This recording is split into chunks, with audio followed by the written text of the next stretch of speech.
Hi. What I thought today we would look at is Xingyi. Xingyi is quite a unique martial art because of its simplicity.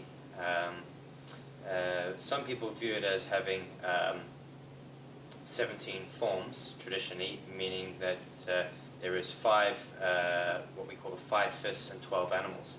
They're not really forms because they're just singular movements that are practiced, repeated over and over again. What makes Xingyi quite unique, and you can really notice it, is that people train in a straight line. Okay, so traditionally they'll just go back and forth in the classroom or in a field, just up and down. Okay, and just repeating the same movement over and over again. What Xingyi is about, it's a hitting style, and our goal is to try to generate as much power as possible. Okay, it's famous for its ability to move very quickly forward. Okay, and that's due to its footwork. So that's what I thought I would look at today, is some of the footwork involved in Xingyi and the differences. I've studied with a number of teachers for the past 13 years. And there's a method of footwork that we use in our club. It may differ to how a lot of people do their Xingyi footwork, and I'll explain it. I'm not going to say that one is better than the other. I'll just explain why we do our footwork and the problems that I found with some of the other methods, and then you can practice it and then you can decide yourself. So, traditionally, if you know Xingyi or you've seen Xingyi, you'll see people will start. Some people start the forms quite flashy. Really, it doesn't matter. The starting of the form and the ending of the form, the closing of the form, a lot of people pay way too much attention to them. It's just very basic movements, okay, up and down. If you were to do a Shaolin style, a different type of style, you may stand in a horse stance and practice your punches, or a bow step and practice your punches. Xingyi likes to get you moving, okay? So how you open the form and how you close the form is more a stylistic thing, and some teachers can spend way too much time on the opening movements. So let's just leave out the opening movement and then just looking at the start. All styles of Xingyi will start in the shanxi posture. Okay, the shanxi posture is a very important posture because it's the structure of Xingyi. Okay, how we develop the power, how we structure the body. So if I were to train something like praying mantis, a very important stance to begin with would be marble. Okay, I would stand in my horse stance, and I would stand in my marble. Okay, and I would develop my structure. Later on, then I would learn my body actions, and Xingyi starts off with shanxi posture. Traditionally, it's told that practitioners would stand in shanxi for about 1 year. Okay, and it can be tedious training. Those of my students that have been with me a long time will have practiced quite a lot of shanxi. From there, you begin to learn how to step. 2 major stepping movements that I'll look at from the shanxi posture. Okay, different styles without the hand movements.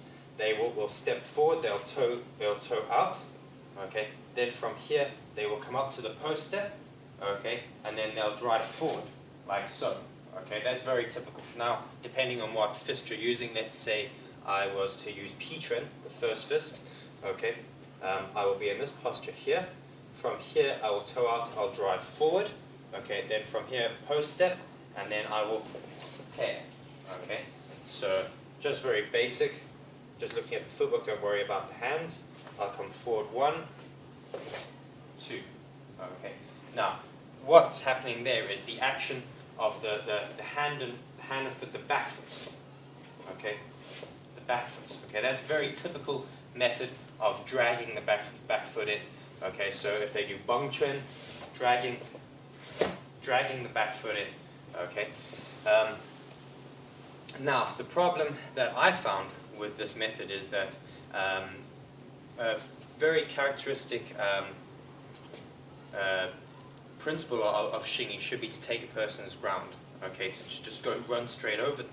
What I found with this dragging in the back foot is that you're really just stepping towards the person. Now you can generate a good amount of power from your body actions, because where each of the fists has different actions. Okay, so looking at Pitren. The Pitren I can use I've got a scapular type of power here. I've got ribs. Okay, I've even got spine power. Different people they can generate a good bit of power, but what I always felt was that I wasn't making as best use of the ground out. Okay, that I was still just kind of stepping to a person and just using my body for power. I wasn't really using the ground for power. Okay, and this is where the second type of footwork that we make use of. Okay, and this is the timing is slightly different. First of all, most Xingyi people will agree that from this position here, as you move forward, your front foot lands flat. Okay, whether this is very typical of bagua stepping. Okay, for the foot to sniff the ground and land flat. Okay, so not to move heel toe, but to move the foot flat. Okay, now whether Xingyi and bagua practitioners cross-trained a lot, and who knows where, if Xingyi took it from bagua, but nonetheless, it's a very important feature of Xingyi today. Okay, is to land with your foot flat.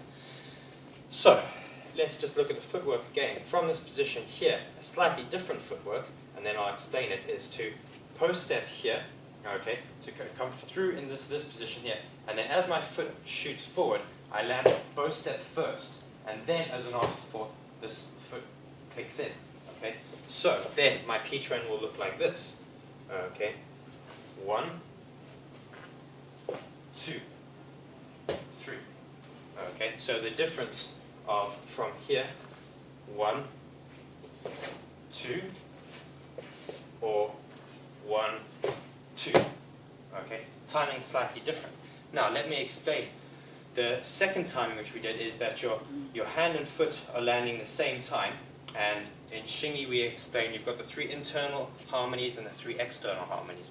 The 3 external harmonies is wrist and foot, okay, knee and elbow, shoulder and hip, okay, you move together, okay.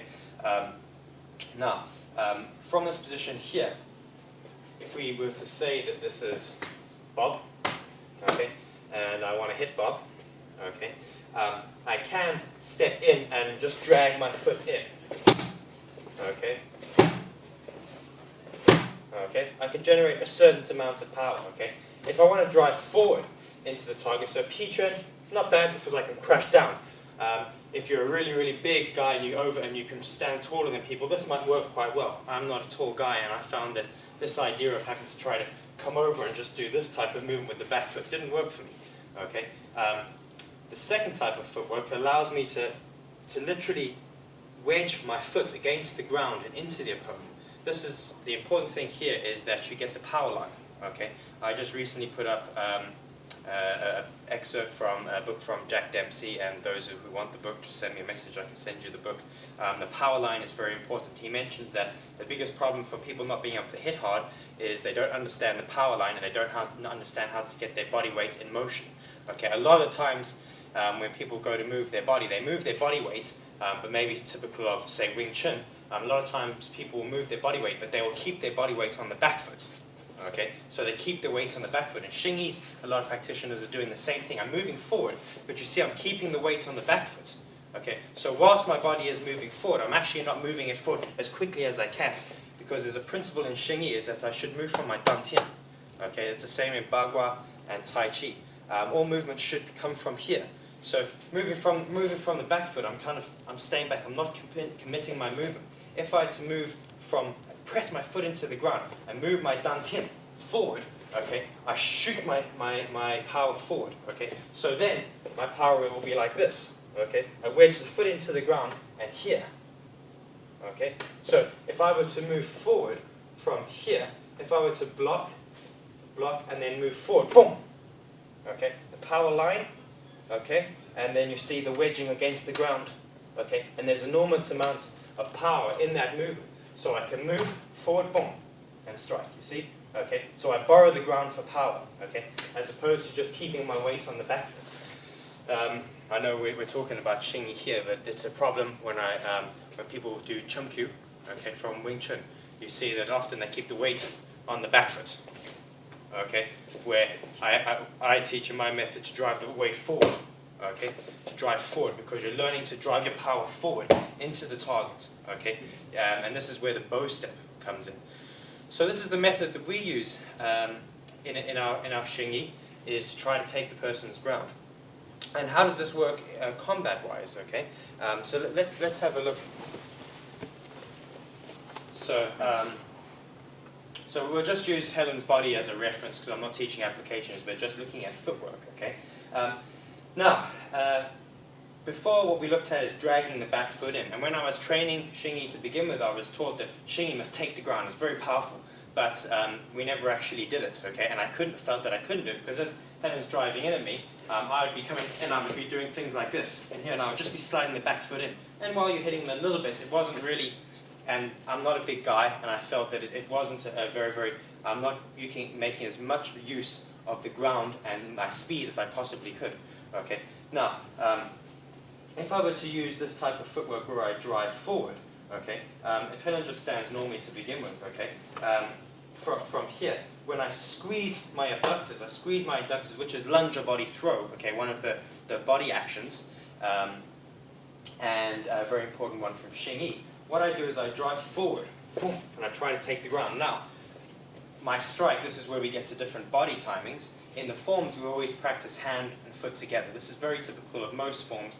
Simple reason is that when the teacher's teaching it, it's the easy one to see if the person's getting right, and you have to get one right before you can do the other three.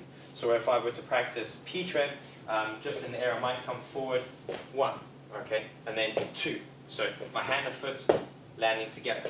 Okay, later on, I can go foot, then hand, okay, and then later on here, I can go hand, then foot, okay. Very typical is the hand and foot one at close range, and that's why when people do Xingyi, and a lot of fighting tactics, when they're actually getting close, they can't use them.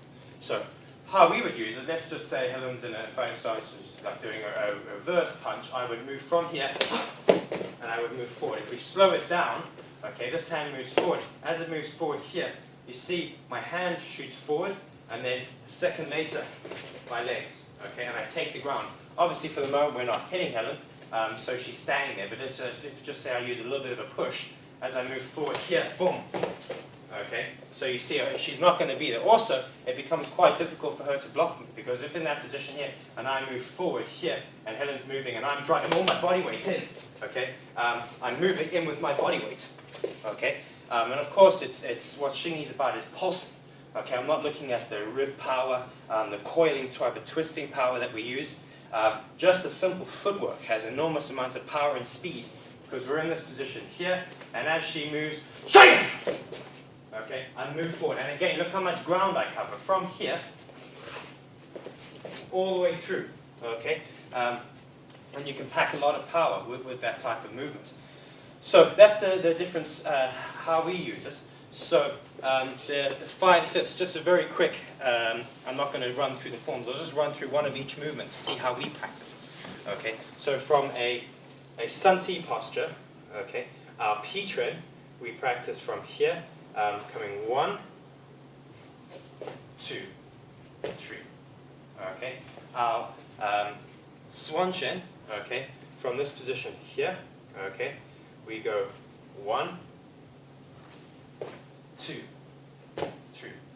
Okay, our bung chen, okay, from here, 1, 2. Okay, our pow chen. Okay, I'll go this way, so I'm going to face you. Okay, from here. Okay, so the other side, so you can see my footwork. 1, 2. Okay, pow chen. Okay, some people like to do it up, real uppercut with pow chen. Okay, the main thing with pow chen, some people say it has to be an uppercut type of movement. I view it more as actually it's the way it comes up. What makes pow chen different to bung chen is that it comes up and then splits from here, as opposed to bung chen here. So one starts from here and comes out, and one starts from here, the pow chen, and then hung chen. Okay, the circular movement from here. We go 1, 2, 1, 2. Okay, so you can see the footwork is quite different. Just an end note, with Xingyi, a lot of people, when you're learning it, you do it from what we call a post step.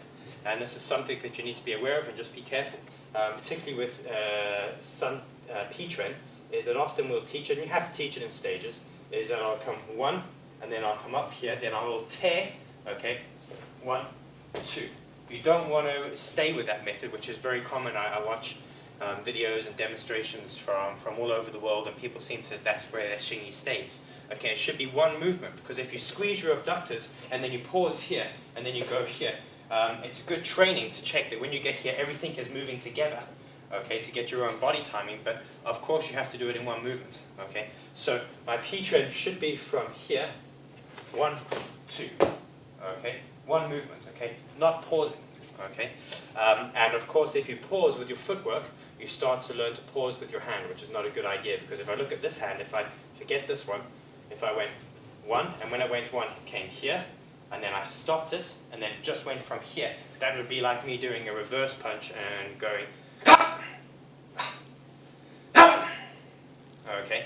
I don't go from here, and then pause, and then go. I want to learn from this position here, that if my shanxi's here, or my hand's here, from wherever my hand is, okay, I move, and in one movement, it goes, okay.